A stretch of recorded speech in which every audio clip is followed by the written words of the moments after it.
There are over 47 million people out there today who fall broadly within UNHCR's mandate.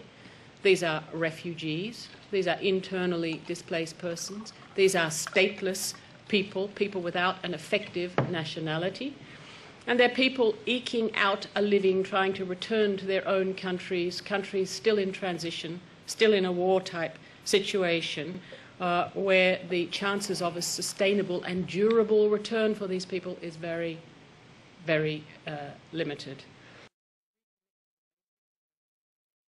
We assess conservatively, and it's only an assessment, that there are some 12 million people without an effective nationality. These are people who are born and are not given birth certificates. These are people who grow up and don't get access to education and health facilities in the states where they're habitually resident. These are people who have no rights at all to travel because they can't get travel documents, because no state recognises them as a citizen of the state. These are people who don't even have the right to be buried in decency because they don't have certificates which enable them to identify where they belong and who they are. They're people without an identity of any legal sort.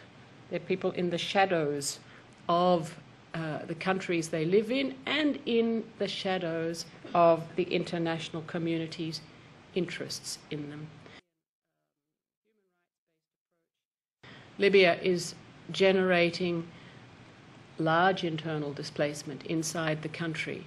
It is also generating large external displacement it is a hemorrhage of people leaving Libya. Third country nationals who have been living there for many, many years and working and are desperate to get out. Third country nationals who come from refugee-producing countries and who can't stay in Libya but can't go back to the countries they've come from. What's going to happen to them? People who are getting on boats, trying desperately to find a new solution for themselves on the continent of Europe.